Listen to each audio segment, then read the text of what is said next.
నమస్తే, welcome to current affairs light YouTube channel. ఇవాళ మన క్లాస్లో రీసెంట్గా జరిగినటువంటి కరెంట్ అఫైర్స్లో ఇంపార్టెంట్ కాన్సెప్ట్ నేర్చుకుందామండి. మీకు కనుక మా ఛానల్లో ఉన్నటువంటి వీడియోస్ అండ్ ఎక్స్ప్లెనేషన్ వచ్చినట్లయితే మా ఛానల్ లైక్ చేయండి, షేర్ చేయండి అండ్ సబ్స్క్రైబ్ చేయండి. Welcome to current affairs light YouTube channel. ఇవాళ మన కాన్సెప్ట్ వచ్చేసి భారత్ జన్. సో భారత్ జన్ ఏదైతే ఉందో అది మన భారతదేశానికి సంబంధించినటువంటి ఆర్టిఫిషియల్ ఇంటెలిజెన్స్ మోడల్ అన్నమాట. అది కూడా ఏ విధంగా అంటే మన గవర్నమెంట్ ద్వారా, భారత ప్రభుత్వం ద్వారా ఏర్పాటు చేయబడుతున్నటువంటి multi modal language model, artificial intelligence ద్వారా క్రియేట్ చేయబడినటువంటి లాంగ్వేజ్ మోడల్ అనమాట. సో ఇక్కడ లాంగ్వేజ్ అంటే మనం ఉపయోగించేటువంటిది కాదు, అంటే నథింగ్ బట్ మనం ఏదైతే మాట్లాడడానికి ఉపయోగిస్తున్నాం భాష, ఆ విధంగా కాదనమాట. So multi modal language model ఏదైతే ఉందో అది ఆర్టిఫిషియల్ ఇంటెలిజెన్స్ కి సంబంధించింది. అండ్ మన దేశంలో మన గవర్నమెంట్ ఏర్పాటు చేస్తుంది కాబట్టి దాని పేరు ఏ విధంగా పెట్టారంటే భారత్ జన్ అనేటువంటి పేరుతో పెట్టడం జరిగింది. సో భారత్ జన్ ఏదైతే ఉందో అది మన భారతదేశానికి సంబంధించినటువంటి జనరేటివ్ ఆర్టిఫిషియల్ ఇంటెలిజెన్స్ కి సంబంధించినటువంటి ఒక ముందడుగు అనమాట. అండ్ దీని ద్వారా ఏంటంటే ప్రజలకి ఇచ్చేటువంటి సర్వీస్ ఏదైతే ఉంటుందో అండ్ దాంతోపాటు ప్రజలకు అవసరమైనటువంటి విషయాలు ఏవైతే ఉంటాయో వాటిని ఇవ్వడానికి సక్సెస్ఫుల్గా గవర్నమెంట్ ప్రజలతో మమేకం అవడం కోసం ఇలా ఆర్టిఫిషియల్ ఇంటెలిజెన్స్ యొక్క సహాయాన్ని తీసుకోవడమే భారత్ జన్గా తీసుకొని వచ్చారనమాట. అంటే ఇది ఒక సాఫ్ట్వేర్ లాగా. ఈ సాఫ్ట్వేర్ ఏం చేస్తుంది అంటే ప్రజలని గవర్నమెంట్ని కమ్యూనికేట్ చేయడానికి ఉపయోగపడుతుంది అనమాట. సో మెయిన్ పర్పస్ వచ్చేసి గవర్నమెంట్ ప్రజలతో ఎలా కమ్యూనికేట్ అవ్వాలి అని చేయడం కోసమే ఇలా ఏర్పాటు చేయడం జరిగిందనమాట భారతీయ అనేది. అండ్ ఈ యొక్క భారత్ జన్ ప్రాజెక్ట్ ఏదైతే ఉందో దాని ద్వారా ఏంటంటే ఇది ఒక ఆర్టిఫిషియల్ ఇంటెలిజెన్స్ సిస్టమ్. దానిలో కూడా ఎటువంటి డేటా అనేది ప్రజల కోసం ఇవ్వబడుతుందంటే చాలా హై క్వాలిటీతో ఉండేటువంటి టెక్స్ట్గా, అంటే మల్టీ మోడల్ కంటెంట్, అంటే గవర్నమెంట్ ద్వారా ఇచ్చేటువంటి డేటా ఏదైతే ఉందో అది ఏదో ఒక్క భాషలో, అంటే ఒక విధంగా ఇంగ్లీషో హిందీయో ఒక రెండు భాషలో కాకుండా మన భారతదేశంలో ఉండేటువంటి చాలా భాషలు ఏవైతే ఉన్నాయో వాటన్నిటినీ కూడా, ఎస్పెషల్లీ అన్ని అధికార భాషల్లో కూడా వాళ్ళ గవర్నమెంట్ ఇచ్చేటువంటి కంటెంట్ ఏదైతే ఉందో దాన్ని ట్రాన్స్లేట్ చేసి ప్రజలకు చేరువయ్యేలా చేయడానికి ఈ భారత్ జన్ అనేటువంటి ఆర్టిఫిషియల్ మోడల్ ఏదైతే ఉందో అది ఉపయోగపడబోతుంది అనమాట. అంటే మన భారతదేశంలో ఉన్నటువంటి ప్రతి లాంగ్వేజ్ లో కూడా గవర్నమెంట్ ఇచ్చేటువంటి డేటా ఏదైతే ఉందో అది చదువుకోవడానికి వీలవుతుంది. అండ్ ఇది ఏంటంటే సమాజంలో ఒక ఈక్వాలిటీని తీసుకుని వస్తుంది అనమాట. అందరూ సమాజంలో అందరూ ఒకటి, అందరూ సమానమే. అండ్ దాంతోపాటు ప్రతి ఒక్కరికి కూడా సమాన అవకాశం కల్పించాలి. ఎవరి యొక్క కల్చర్ని కూడా అవమానపరచకుండా ప్రతి ఒక్కరికి కూడా సమాన అవకాశం కల్పించే విధంగా, వాళ్ళని గౌరవించే విధంగా ఇలా ప్రతి ఒక్క లాంగ్వేజ్లు ఇవ్వడం కోసమే భారత్ జన్ అనేటువంటి ఆర్టిఫిషియల్ మోడల్ అనేది తీసుకొని రావడం జరిగింది. ఇది చేయడానికి ఐఐటి బాంబే వారి యొక్క సహకారం తీసుకున్నారు. దాంతోపాటు ఇంకా కొన్ని ఇన్స్టిట్యూషన్స్ ఏవైతే ఉంటాయో వాటి యొక్క సహకారంతో ఇలా చాలా భాషల్లోకి భారత్ జన్ అనేది ఇవ్వడం జరిగిందనమాట. ఎందుకోసం అంటే ఆర్టిఫిషియల్ ఇంటెలిజెన్స్ యుగంలో మన భారతదేశాన్ని కూడా ముందుకు నడిపించాలి అంటే మనం కూడా మనకి సొంత ఆర్టిఫిషియల్ ఇంటెలిజెన్స్ కి సంబంధించినటువంటి నెట్వర్క్ ఉండాలి. దానికోసమే భారత్ జన్ అనేటువంటి ఆర్టిఫిషియల్ ఇంటెలిజెన్స్ మోడల్ని గవర్నమెంట్ ఆఫ్ ఇండియా వాళ్ళు తీసుకొని రావడం జరిగింది. సో రింగ్ ఆఫ్ ఫైర్ ఏదైతే ఉందో అది ఈ మధ్య కాలంలో వచ్చినటువంటి సోలార్ ఎక్లిప్స్ కి సంబంధించినటువంటి ఇన్ఫర్మేషన్ అనమాట. ఈ యొక్క సూర్యగ్రహణం ఏదైతే ఉందో, సూర్యగ్రహణం అంటే మనం అది ఏదైతే ఉందో అది ఏ విధంగా కనిపించిందంటే ఒక రింగ్ ఆఫ్ ఫైర్ లాగా, ఒక మండుతున్న గోళం యొక్క చుట్టులాగా కనిపించింది అనమాట.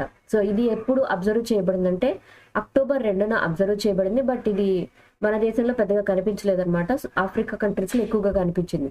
బట్ రీసెంట్ గా అయితే ఈ సోలార్ ఎక్లిప్స్ సూర్యగ్రహణం ఏదైతే ఉందో అది అబ్జర్వేషన్ అనేది చేయబడింది. సో మనకి సూర్యగ్రహణం, చంద్రగ్రహణం అనేది మనకి సంవత్సరంలో వస్తూనే ఉంటాయి. అండ్ ఇప్పుడైతే ప్రెసెంట్ వచ్చినటువంటి సోలార్ ఎక్లిప్స్ ఏదైతే ఉందో అది రింగ్ ఆఫ్ ఫైర్ ఎఫెక్ట్ అనేది కంప్లీట్ గా చూపించింది అనమాట. ఎందుకంటే మనకి సూర్యగ్రహణం వచ్చినప్పుడు కొన్నిసార్లు పాక్షికంగా జరిగితే ఈ రింగ్ ఆఫ్ ఫైర్ ఏదైతే మనకి చుట్టూ ఒక మండుతున్నటువంటి చుట్టలాగా ఉండేటువంటి ఎఫెక్ట్ ఏదైతే ఉందో అది కొన్నిసార్లు రాదనమాట. అంటే పాక్షిక సూర్యగ్రహణం ఉంటుంది. సో అక్కడ మనకి ఇటువంటి ఎఫెక్ట్ అనేది కనిపించదు. బట్ ఎప్పుడైతే సంపూర్ణ సూర్యగ్రహణం అనేది అబ్జర్వ్ చేయబడుతుందో అటువంటి సిచ్యువేషన్లో మాత్రమే ఈ రింగ్ ఆఫ్ ఫైర్ ఎఫెక్ట్ అనేది కనిపిస్తుంది అనమాట. సో రీసెంట్గా అయితే అక్టోబర్ 2న ఇది కనిపించడం జరిగింది. బట్ ఇండియన్స్ కి మాత్రం ఇది కనిపించలేదు. అంటే మన భారతదేశంలో ఇది విజిబిలిటీ అనేది లేదు. అండ్ ఇది ఎక్కడ ఎక్కువగా కనిపించింది అంటే ఈ ఎఫెక్ట్ ఏదైతే ఉందో రింగ్ ఆఫ్ ఫైర్ ఎఫెక్ట్ అనేది ఎక్కడ కనిపించడం జరిగిందంటే రీసెంట్గా పసిఫిక్ ఓషన్ ప్రాంతంలో అండ్ సౌత్ అమెరికాలో అండ్ దాంతోపాటు అర్జెంటీనా, బ్రెజిల్, పెరాగ్వే, ఉరుగ్వే ఈ కంట్రీస్ ఏవైతే ఉన్నాయో ఆ దేశాల్లో మాత్రం ఈ సోలార్ ఎక్లిప్స్ కి సంబంధించినటువంటి అంటే సంపూర్ణ సూర్యగ్రహణం యొక్క దర్శనం అనేది ఈ మధ్య కాలంలో ఈ దేశాల్లో మాత్రం బాగా కనిపించింది అనమాట. సో నాసా వాళ్ళైతే ఇది సూర్యగ్రహణం కాబట్టి డైరెక్ట్ గా చూడొద్దు, మీరు వీటిని చూడడానికి స్పెషల్ గా గ్లాసెస్ అనేవి ఉంటాయి, కళ్ళజోళ్ళు అనేవి ఉంటాయి, వాటిని పెట్టుకొని మాత్రమే వీటిని చూడడము సేఫ్. అండ్ దీని ద్వారా ఏంటంటే అవి మన కంటికి మంచిది కాదనమాట. ఇట్లాంటి సూర్యగ్రహణం ద్వారా వచ్చేటువంటి యూవీ రేస్ ఏవైతే ఉంటాయో అవి మన కంటి చూపుని దెబ్బతీసేటువంటి ఛాన్స్ ఉంటుంది. అందుకే సోలార్ ఎక్లిప్స్ జరిగినప్పుడు దానికి సంబంధించినటువంటి గ్లాసెస్ ఏవైతే ఉంటాయో అవి పెట్టుకొని చూడాలని చెప్తూ ఉంటారు. అండ్ ఇక్కడ సంపూర్ణ సూర్యగ్రహణం ఎక్కడ అబ్జర్వ్ చేయబడింది, రింగ్ ఆఫ్ ఫైర్ అనేది ఎక్కడ కనిపించడం జరిగింది అని కనుక మనకు క్వశ్చన్ వస్తే, ఈ యొక్క సూర్యగ్రహణం పసిఫిక్ ఓషన్ ప్రాంతంలో, సౌత్ అమెరికా ప్రాంతంలో, Argentina, Brazil, Paraguay and Uruguay ఈ ప్రాంతాల్లో ఇది అబ్జర్వేషన్ అనేది చేయబడింది. నెక్స్ట్ వన్ వచ్చేసి రీసెంట్ గా ఎక్సైజ్ కాజిద్ అనేది నిర్వహించడం జరిగిందనమాట. అండ్ దీని యొక్క ఇన్ఫర్మేషన్ ఏంటంటే ఇది ఇండియా, కజకిస్తాన్, మన భారతదేశానికి కజకిస్తాన్ దేశానికి మధ్య జరిగినటువంటి ఒక జాయింట్ మిలిటరీ ఎక్సైజ్. అది ఎన్నోసారి జరుగుతుందంటే 8వ జరుగుతుందన్నమాట.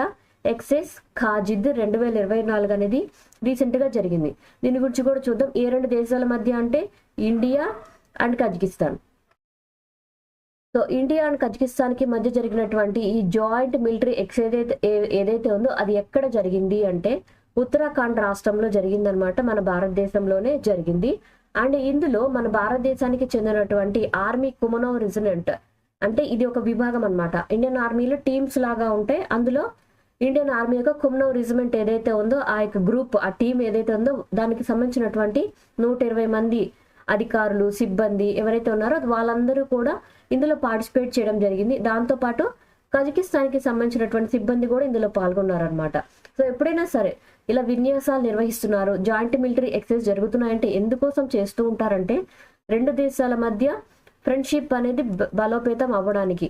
సో రెండు దేశాల మధ్య సరైనటువంటి స్నేహబంధం అనేది రావడం కోసం. అండ్ ఇలా చేసినప్పుడు ఏంటంటే కౌంటర్ టెర్రరిజం ఆపరేషన్స్ అనేవి ఒకళ్ళ దగ్గర నుంచి ఒకళ్ళు నేర్చుకోవడానికి. అది కూడా ఏంటంటే అది ఒక సెమీ అర్బన్ ప్రాంతము, దాంతోపాటు అక్కడ కొండలు అనేవి ఎక్కువగా ఉంటాయి అనమాట. అంటే మౌంటైన్ టెర్రైన్ గా అది ఉంటుంది. సో అటువంటి ప్రాంతంలో కూడా మనకి ఏదైనా శత్రువుల నుంచి అటాక్ గనక జరిగితే, దాడి గనక జరిగితే అటువంటి సిచ్యువేషన్ లో ఏ విధంగా మనం వాళ్ళని ఎదుర్కోవాలి అని ట్రైనింగే ఈ మిలిటరీ ఎక్సైజ్ యొక్క ముఖ్య ఉద్దేశం అనమాట. ఇందులో కజకిస్తాన్ యొక్క మిలిటరీ సైన్యం వాళ్ళు పాల్గొంటున్నారు, ఇండియన్ ఆర్మీ వాళ్ళు కూడా పాల్గొంటున్నారు అన్నమాట. ఇద్దరూ కలిసి అంటే రెండు దేశాల యొక్క సైనికులందరికీ కూడా ఇది ఒక శిక్షణ కార్యక్రమం. ఏ రెండు దేశాల మధ్య జరిగింది అంటే ఇండియన్ ఆర్మీ వాళ్ళు పాల్గొన్నారు, కజకిస్తాన్ యొక్క ఆర్మీ వాళ్ళు కూడా పాల్గొన్నారు. ఎక్కడ జరిగింది, సో ఎక్కడ జరిగింది అనేది కూడా ఇంపార్టెంట్. సో ఇక్కడ చెప్పినటువంటి ఎక్సైజ్ ఏదైతే ఉందో ఖాజిద్, అది ఎక్కడ జరిగిందంటే ఉత్తరాఖండ్ లో నిర్వహించడం జరిగింది. Thank you for watching my video. మీకు కనుక నా వీడియో ఎక్స్ప్లెనేషన్ నచ్చినట్లయితే నా వీడియోస్ లైక్ చేయండి, షేర్ చేయండి అండ్ సబ్స్క్రైబ్ చేయండి. మీకు నా వీడియోస్ ఏ విధంగా అనిపిస్తున్నాయో నాకు కామెంట్ సెక్షన్లో తెలియజేయండి. Thank you for watching my video. Thank you.